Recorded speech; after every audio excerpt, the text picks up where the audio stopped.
and he gets another shot at it. I believe he's already in New Warrior before. Funny story, I loaned issue A here in issue 1 to a guy. Hi, I'm Glenn Simpson, and I've collected comics for over 40 years, and I'm showing off my collection one box at a time. Today we're looking at box number 118. We're going to finish up some Nightwing, some one-shots and miniseries and things. We're going to look at some Nova and some Nomad and some Nubia, and then we're going to get into the O's. We've got a couple of things, and then we will get to the official handbooks. So it's going to be a good time. So glad you're here. Thanks so much. Please like and comment and subscribe. But hey, let's get going here on Glenn Simpson's Comics.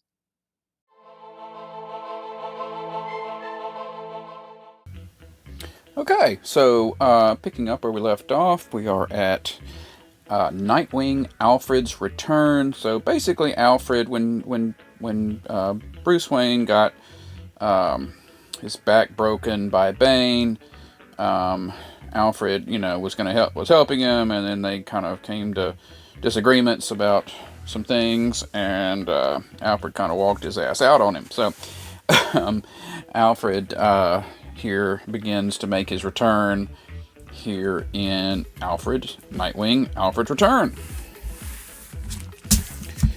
It was probably more dramatic than I put it, but Nightwing Huntress, will they, won't they? Issue 1 through issue 4. There.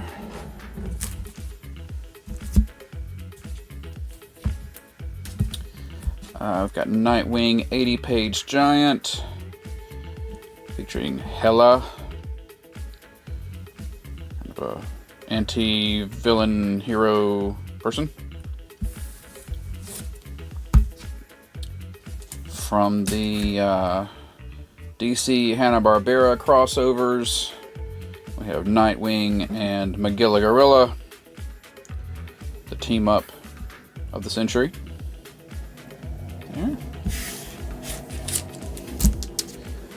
From the Our Worlds at War, aliens attack Earth, and it's just war all over the world. And all the heroes kind of get one-shots to in which they fight it out for their particular part.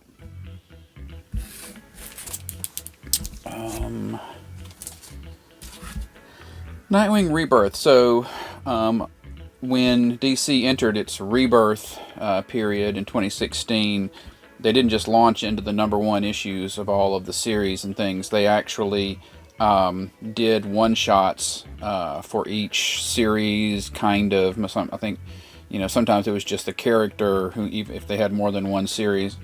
But I don't think there's a Detective Comics Rebirth. I think there was just Batman Rebirth. But anyway, this is the Nightwing book, so this would take place before Rebirth, the Nightwing #1 that's got the Rebirth at the top, basically.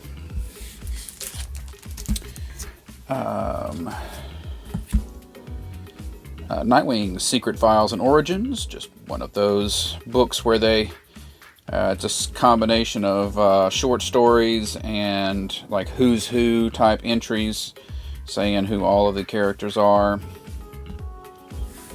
There. Nightwing The Target.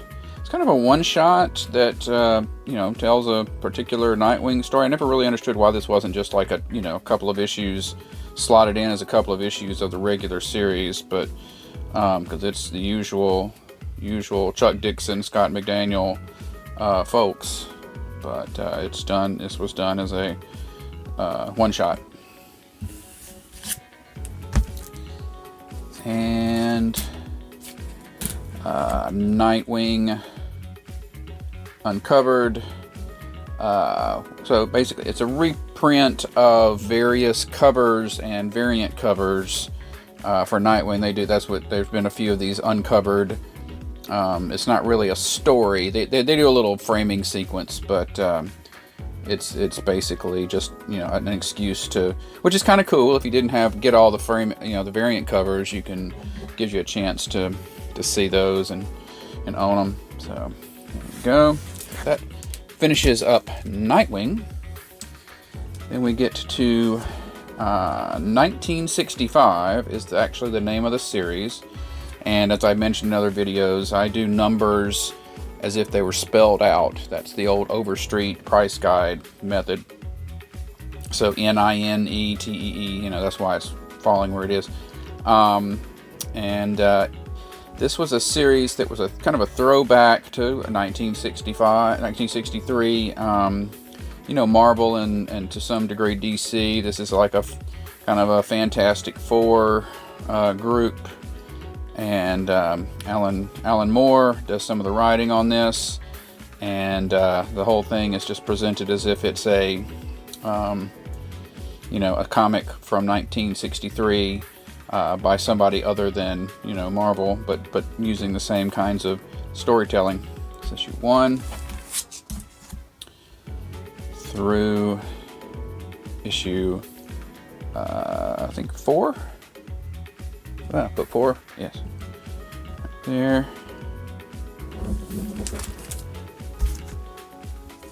Then Nomad. Okay, so here we go.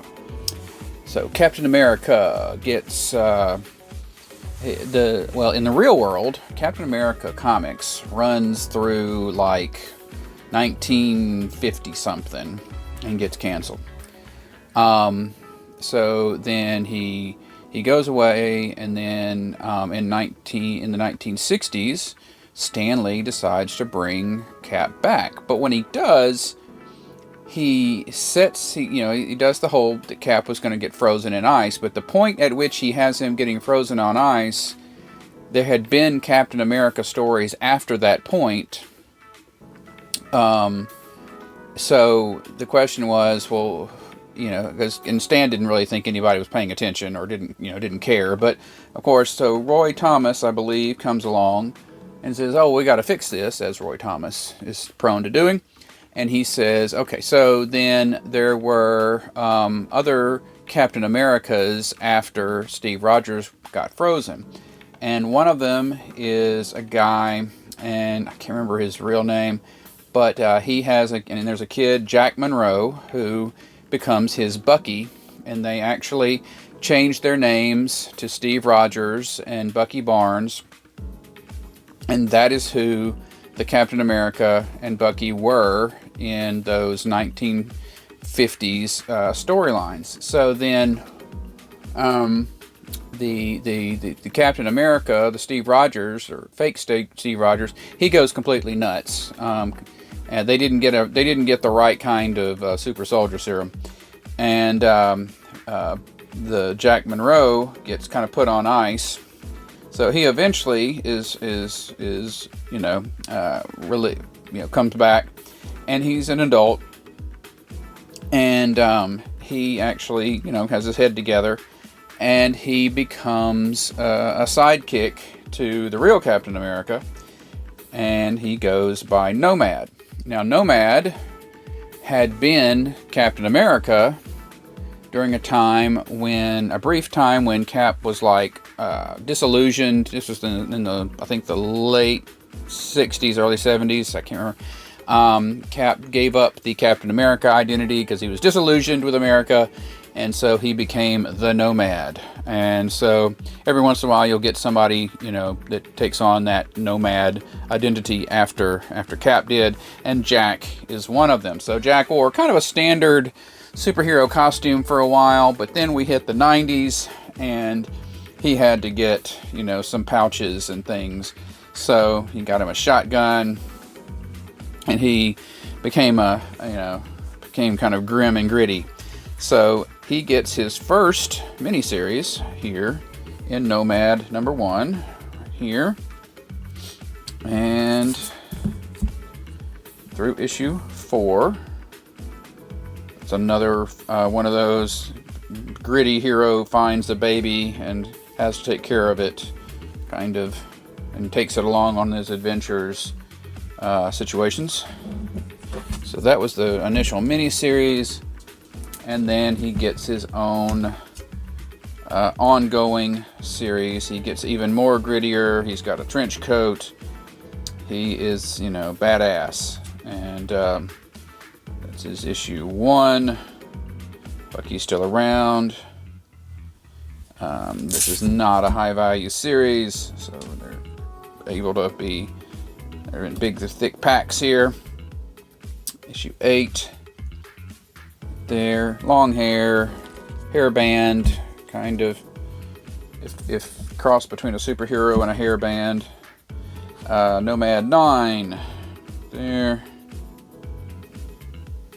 And lots of art by S. Clark Hawbadger. I don't know whatever happened to him.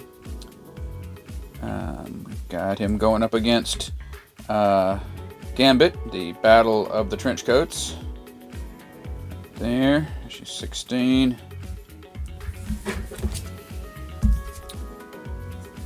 Issue 17. There. Hawbadger drew some nice looking ladies. You would think he would still have a strong career with that kind of focus in our business. Issue 17.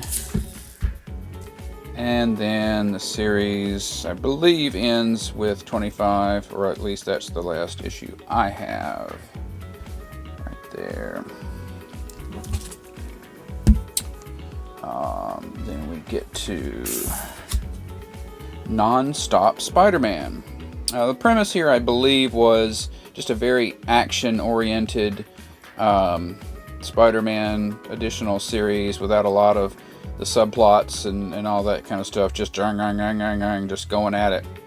It's a variant edition of issue 1 through issue 5.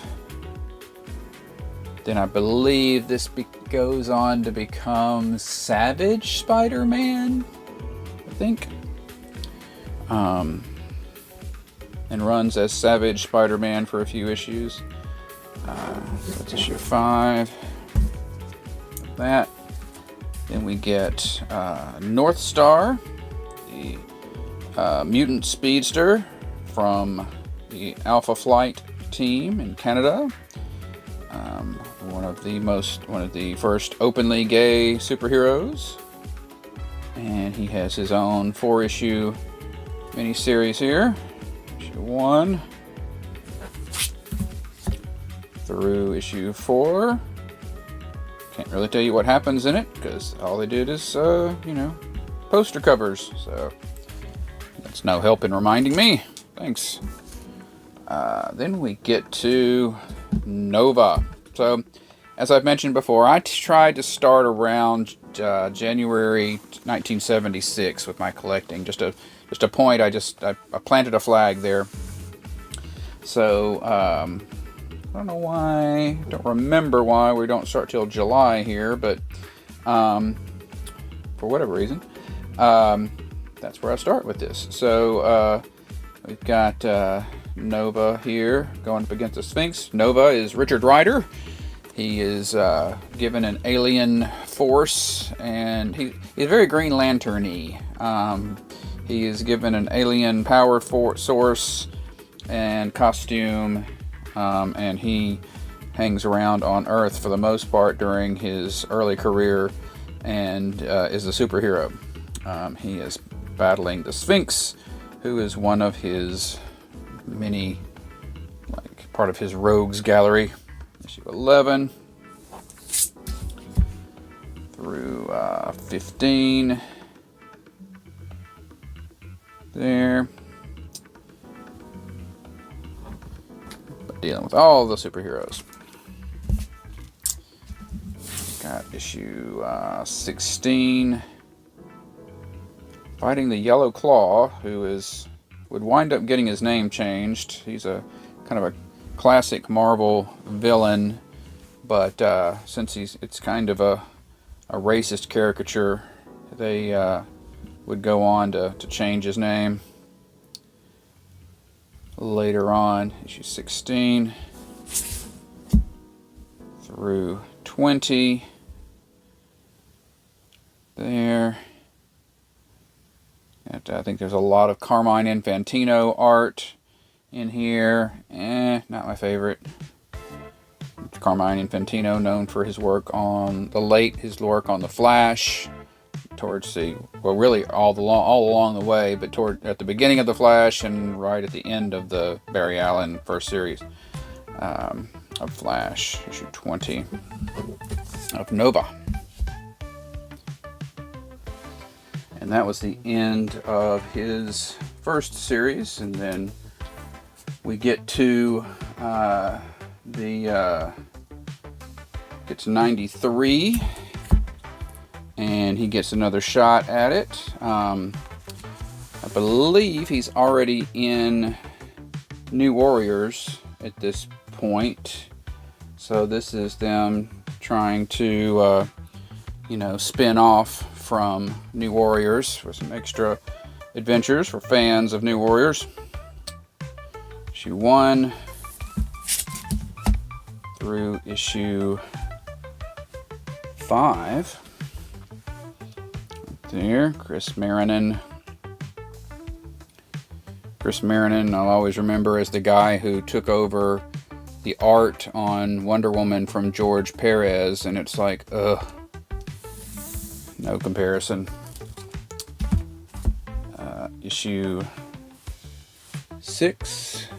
And I don't remember if I have all of these. Let's see how it comes out. So issue 6, part of this Time and Time Again, which was a crossover between New Warriors and Nova, and maybe something else that was one of the members that had their own book at the time. Maybe, Night Thrasher, probably. Right there. And issue 10, Diamond Head. Diamond Head had appeared in the original 1970s series, so he's back.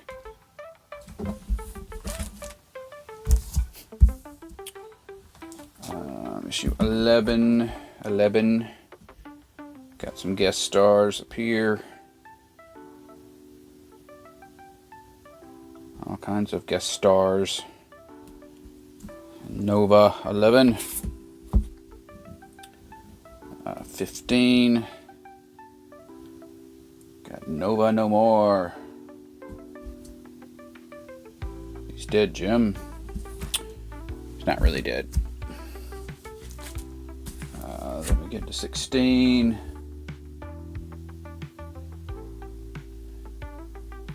And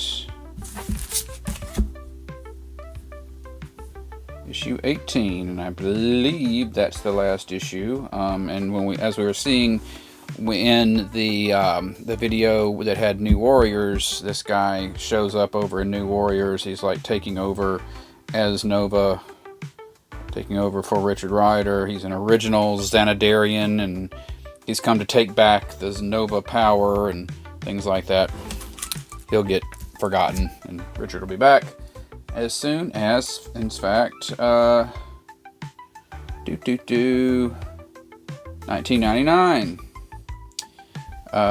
We've got Nova, and he is back. He's being written and covers by Eric Larson of Savage Dragon fame, and giving him another shot at fame. Issue 1 through issue 4. Fantastic Four guest starring the Condor, like a suit.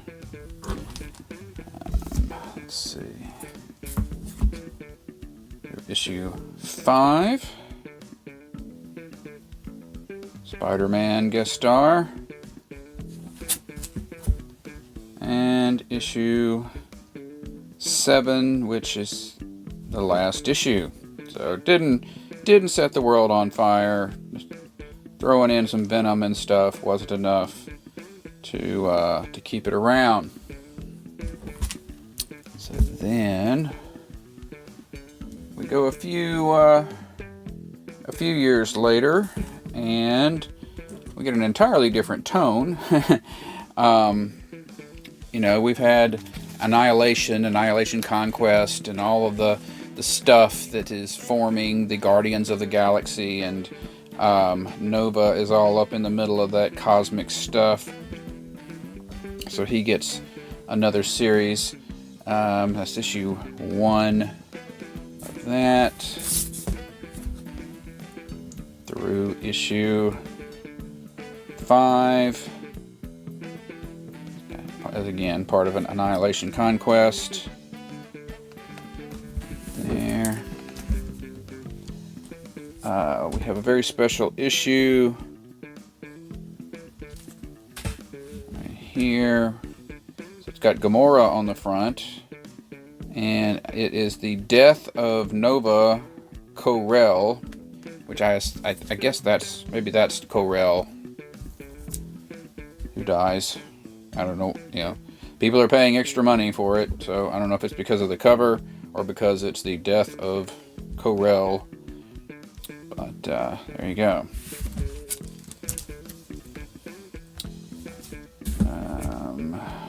Continue, Nova 7.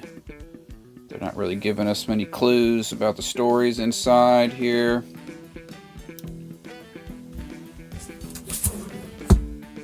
Issue 12. Right there.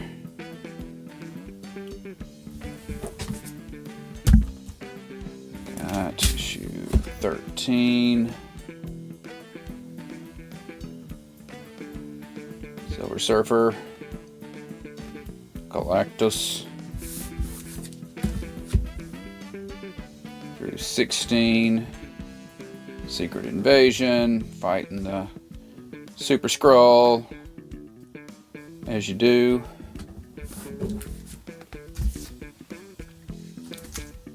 Uh, 17. Bringing back Darkhawk. For all you Darkhawk fans. Darkhawk had you know, his ties to the cosmic stuff, bringing him back from the 90s. Issue 20. Similarly, Nova, former member of the New Warriors, flashback to that. There.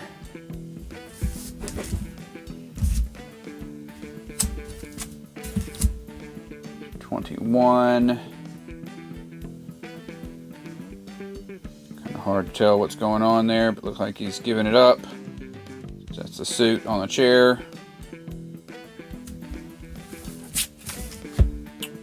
24. War of Kings, another kind of space, who's going to be in charge of space storyline they do every few years.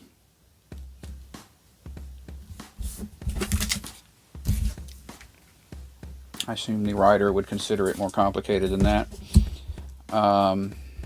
25. There. From War of Kings to Realm of Kings. Still kind of doing all that stuff. But hey, the Sphinx is back. The funniest one is the... there's a Marvel 2-in-1, which is when, you know, the Thing teams up with various heroes, and there's this shadow of the bad guy against a wall, and who is that the Thing is supposed to, or somebody, and the implication is that it's who he's teaming up with, and with those points, it's like, is that Batman? No, it's not Batman. Batman is not a Marvel character. He could not be Batman. The Sphinx turns out to be the bad guy in the story. So anyway, 32.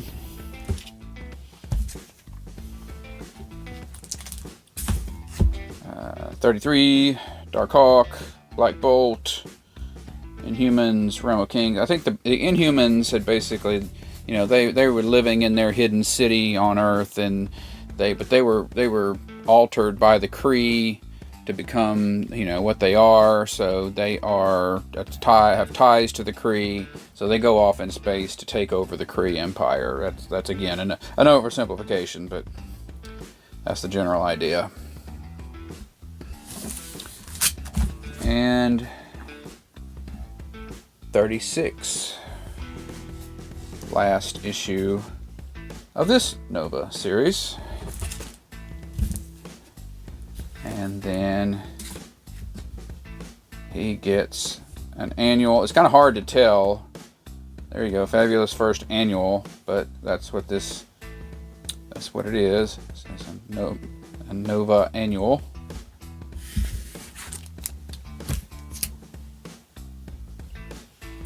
Which brings us to the next Nova series. This features Sam Alexander, a younger teenage boy who figures out that his father had been a Nova warrior and has left behind his helmet, and the helmet is what gives him his power. I believe Jeff Loeb, the writer, created Sam Alexander in honor of his son, or his, I can't remember if it was his son or his some relative who had passed away, who was named Sam. So that's kind of where some of that comes from. But issue 1 there. Issue 4, of course, Sam is just trying to figure out what the heck to, you know, how to make this work. Bit of a Greatest American Hero situation. Nobody gave him an instruction book. Nova 5.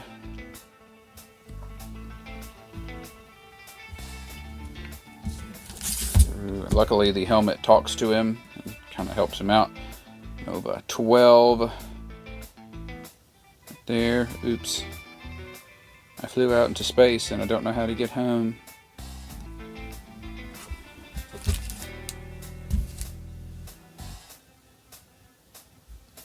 I think there was an issue of, I think it was Starbrand, where the character flies off into space and then like realize that they were trying to be all realistic, and he's like, he realized there's no frame of reference. You know, there's no way to know where you are.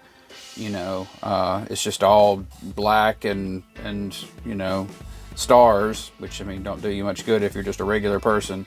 So he has to kind of figure out how to get back to Earth. Anyway. Nova 13, they plastered a big old number 1 on it so that people who like to buy number 1s would be tricked into buying a number 1, buying this one. Beta Ray Bill, good stuff. Issue 17, Sam's little sister. Go. Number 18. So we find out that Sam has developed a sort of unexpected friendship with the Watcher on the moon. And then Sam is the one who discovers that the Watcher has been killed, leading it to the original Sin crossover event thing. 18. Issue 24. Axis, another big crossover. I think the helmet stops working or something. Issue 24.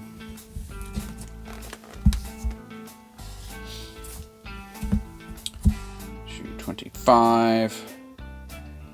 Right there.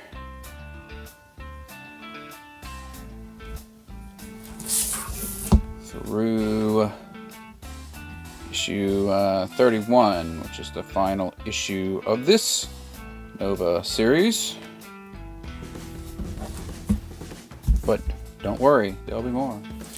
And that series had an annual where it teams up with the Hulk.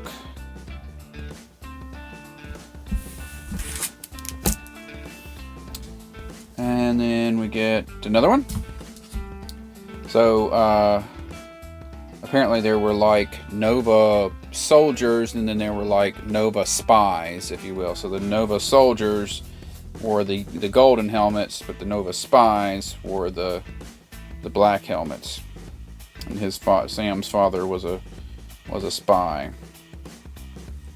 Issue 1 through issue 6. There. He's been hanging out with the champions all this time. We just never kind of... I guess we haven't seen it yet. Issue 7 through... Well, now we are. Haha! Kinda. The Avengers. The kids, these younger kids join the Avengers there for about 5 minutes, and then they split off to form the new champions. Issue 11, which is the last issue of this Nova series. Then we go to the next one, issue 1. This series didn't last very long. Issue 1 through issue 7. So it's all bagged up together. Nice, comfy, chunky pack. So that's that. This is why you have to comment if you want to see all the books. Sometimes they get all just packed up together. There was a Nova special.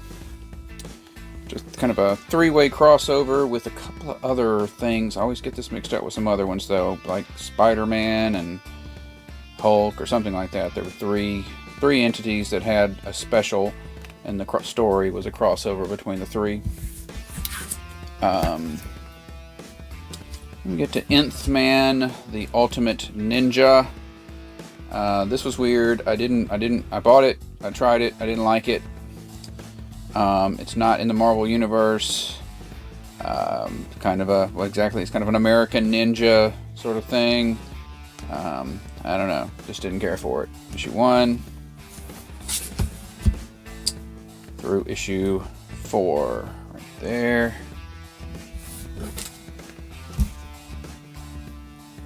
Then we get to some Nubia stuff. So Nubia was introduced in, I believe, the late 60s. And she was Wonder Woman's sister. And I can't remember. I've not read the original story, so I don't. Something like she's her twin sister, or somehow they made that happen. Even though the Wonder Woman had been formed from the clay and given life, so I don't know how that was supposed to work. But somehow she was more of a sister of Wonder Woman's than your average Amazon. And then they kind of she went away and. You didn't see her although she had one of those Mego toys, but otherwise, she kind of disappeared for the longest time. And then, in more modern times, with the push for more diversity, they brought her back. She had been, I think this is their cover story for where she'd been. She was guarding the big door that the Amazons are. That's why they're there on Themyscira, as they're guarding this big door to where all the monsters are on the other side. And she had been doing that all that time. And so she comes back, and then she starts, appearing in Wonder Woman.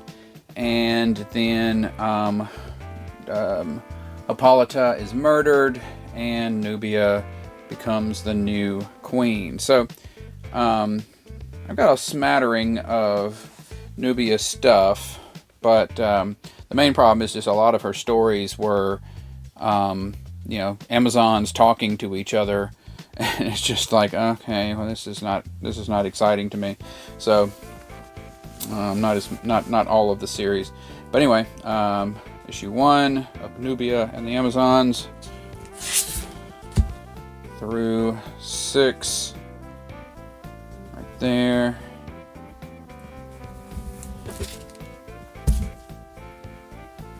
And then a one-shot special Nubia. She does join up with the Justice League for about 5 minutes. Right there.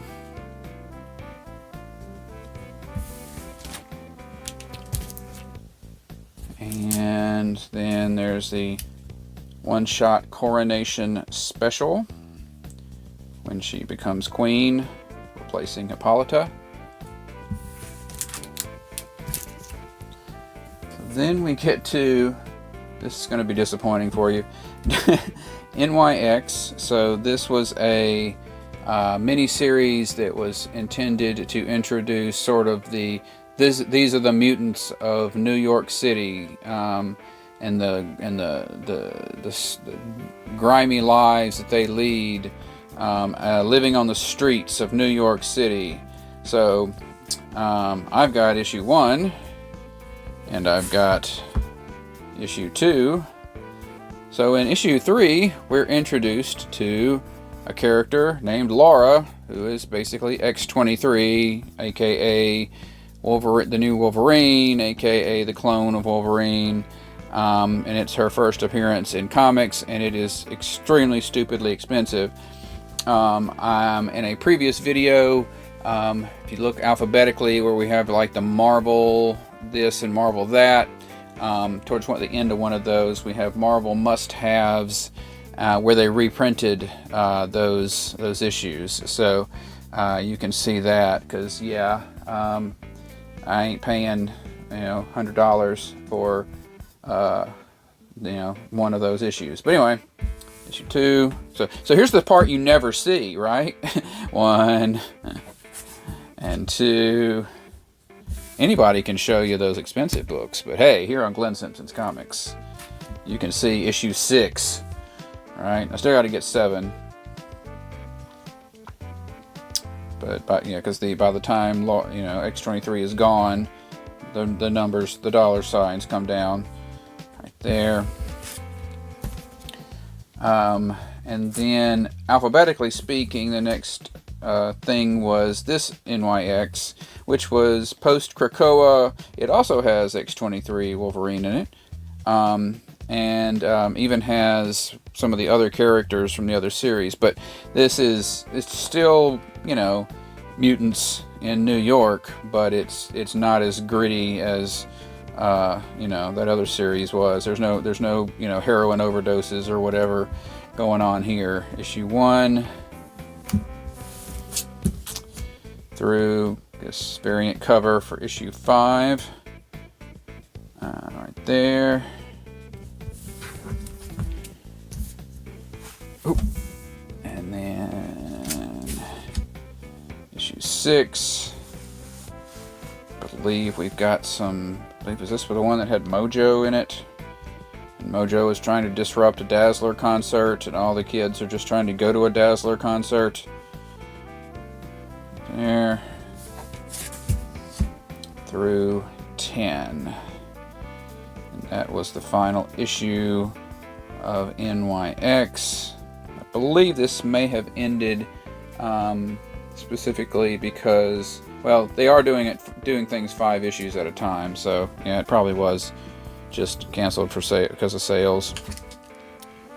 So then alphabetically, next we have NYX No Way Home, which is kind of a sequel to the first one, and of course it has all of the same characters except for X-23. I don't think she's not in here, and we just kind of see what's the next steps in these people's lives as they try to navigate life on the streets of New York.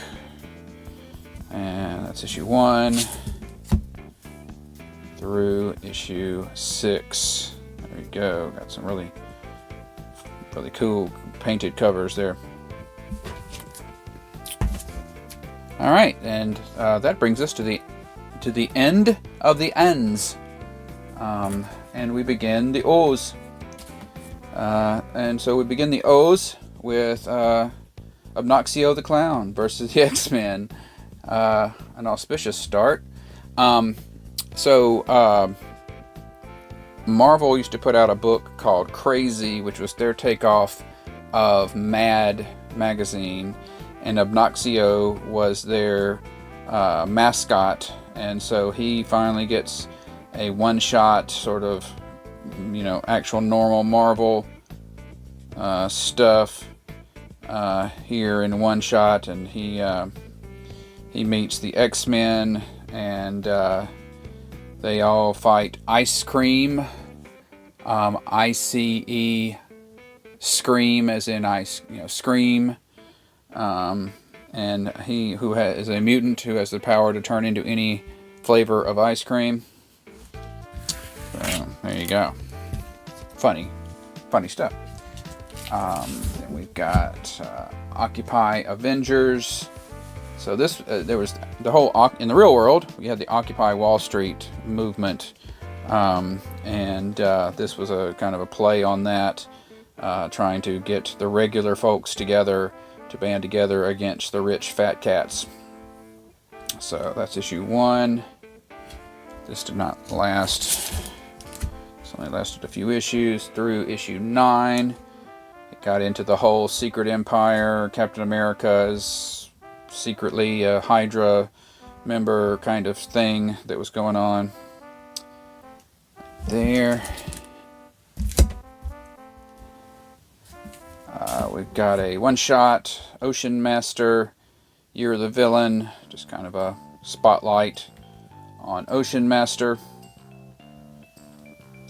for you Ocean Master fans. Alright, then we get to official things. So this is the official Crisis on Infinite Earths crossover index. So kids, before we had the internet, if you wanted to know everything about all of the characters in a book, the comic book that you read, you would hope that somebody had done an index of it. And so the book is mostly, it's not a story, it's type, and it's like little encyclopedia. It's like a wiki, like a Wikipedia entry for each book. In this particular case, each book that was a crossover for Crisis on Infinite Earths. It lists the characters and where they had appeared before, and a plot synopsis, and all that sort of thing that we're kind of take for granted now, being able to get on the internet, but at the time that was not something you had, so you had these books that you did that sort of thing with. And so that's the crossover index, and this, because alphabetically speaking it comes before because that's me really being anal, the Crisis on Infinite Earths index, which is of course doing the same thing but for the actual 12 issues of Crisis on Infinite Earths. So if you want to know the issues that all of those characters appeared in right before they appeared in Crisis, here's your opportunity. This one's got, of course, a great George Perez cover. I think it's been reused. I don't know. It's. I think I've seen it used somewhere. These are all of the people who died in the Crisis. So, or died or went away. I guess some of them didn't die, but they went away one way or the other. So that's that.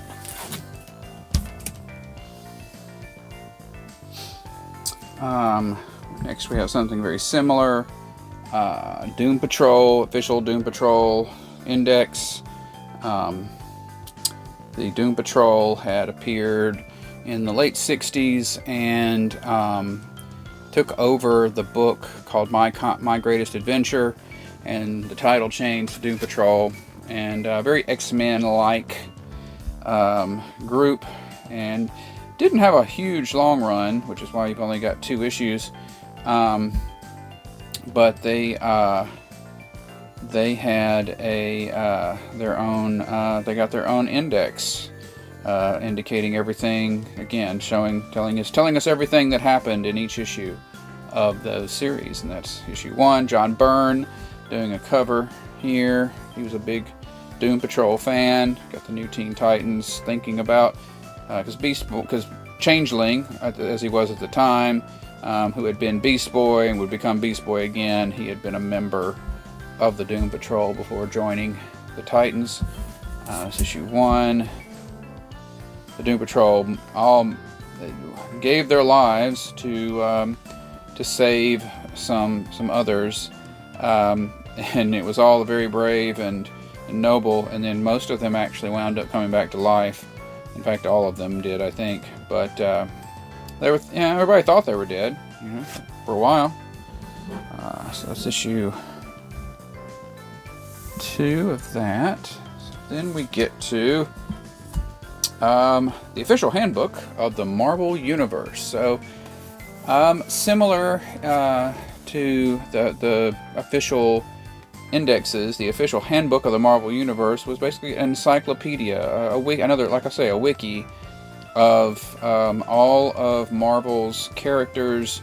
You have a picture. You would have a picture, and then you would have some text indicating, their name, their secret identity, their base of operations, where they first appeared, their history and their powers, and in 1983 or whatever, when this came out, man, you would just lap this up, because it was a chance to find out about all the superheroes that you just never knew about before. Funny story, I loaned issue A here, issue 1, to a guy that lived in the same town as me, and he obviously enjoyed it because it came back in pretty bad shape. I was able to press it and get some of the stuff back, but it was he must have really enjoyed it. So that's issue 1A. They just kind of went alphabetically, which I can relate to. Issue 4. This is a big long cover that can, if you set them all across next to each other, it makes one long image. It's all done by the same artist. Issue 5, H through J, got your Hulk. N through P, got your Nightcrawler and your Power Man. There, your Nova, other Nova. Q through S, so I guess this came out at a time when they still had the rights to Rom, because Rom was a licensed character. So I'm surprised Conan wasn't in there, come to think of it. Huh. Anyway, issue 9, Quasar. Through issue 12, Ed Hannigan, Joe Rubinstein did the whole thing. Now, so you get to 12, and they're like, oh, but wait, there's more. So issue 13 begins, doing the same thing, but for characters that they're either dead or they're just not, active anymore. So like Banshee lost his powers, so he was just at home, watching TV. So you can tell who's what, because if their arms are at their sides, they're not dead. They're just inactive. The ones that have their arms crossed are the dead. So got a John Byrne cover on there. And of course, half of them have come back since then. That's Mantis, as seen in the Guardians of the Galaxy movies. And then the other half of this, I don't know why, people are paying big money for issue 14 here. I looked at the list of artists. I didn't see anything that jumped out at me. But these are more characters who, and of course you got like Warlock, he came back to life. Jean Grey obviously came back to life. Thanos came back to life. So yeah, it's dead is a thing, is a relative term. And then they finished it up with a book of weapons, hardware, and paraphernalia. So lots of little diagrams of how things work. Captain America's shield and Cyclops' visor and all that kind of stuff. Wolverine's claws. So that was the original 1983-84 run. And then that did so well, they did another, the deluxe edition, thicker, more pages. In the first one, sometimes they would do like a half page if a character wasn't quite so big. This one, you know, they gave everybody more room, and didn't like, you know, cut it off at 12 issues. So issue 1, Aurora, Batroc, Balder, Annihilus. Issue 1. Got. Also didn't try to. Well, I mean, I guess, you know, you're always trying to get the letters, but just kind of not worrying so much about trying to do solid letters within a book. So Doctor Strange, Dragon Man. Again, this is another. You put all these covers together into one big poster. Elektra.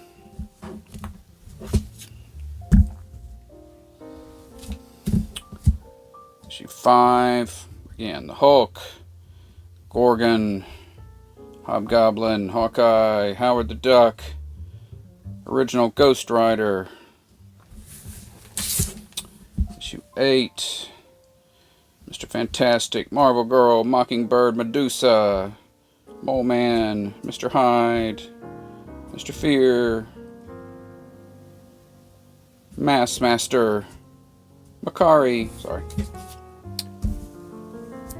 Sounds like we didn't start the fire. Issue 9. Nightcrawler, Moon Knight, Nova, Northstar, Ms. Marvel, other Ms. Marvel, Nightshade. There. Morgana Le Fay. I'm just kind of showing off, really. Here we go. We got Spider-Man, Silver Surfer, Hyperion. Oh, Squadron Supreme. That's why. Yeah. Sometimes they would have a team, and you know, the entry would be for the team, so they would have the whole team on the cover, even though the individual names were not in the thing. But it didn't end at 12, my friends. No. It continued. Issue 13. Super Adaptoid to Umar. Thing, Tigra, Thor, Shaman, Thundra, Triton, Titanium Man, Ulik. Is it Ulik? I can't remember. And so they got through with the main alphabet, and once again they did the dead folks. Bucky, who was at the time thought to be dead. I don't know who else on here has come back. You know, dead ain't dead. Issue 16.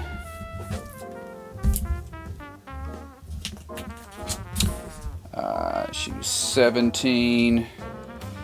Got Guardian and Agatha. Agatha Harkness, who was dead at one point. Dracula was dead at one point. Gamora was dead at one point. Issue 17 through 20. Adam Warlock was dead at one point. So the Swordsman, Union Jack, all that stuff. So then they would do periodically there for a while, do little one-shots just to kind of catch people up on some things. So there was the Daredevil 2004. I don't have all of these by any stretch of the imagination. Kind of pick them up out of dollar boxes when I find them. For the most part, I'll show you one. There's one in a minute. I'll show you. It's actually kind of pricey. I don't know why, but yeah, just basically so focusing on a little circle of characters. So, you know, the people that have something to do with Daredevil, get updates in there. Oh, and of course on those other ones, you know, it was the 80s, you know, late 80s at the latest. So there wasn't as much history. There was, you know, like 30 years of history. Now we've got, you know, a lot more history. So there's just, it's hard to get it all into one book. You could do a whole book just on one character. This one was the X-Men 2005. There. I like the suit.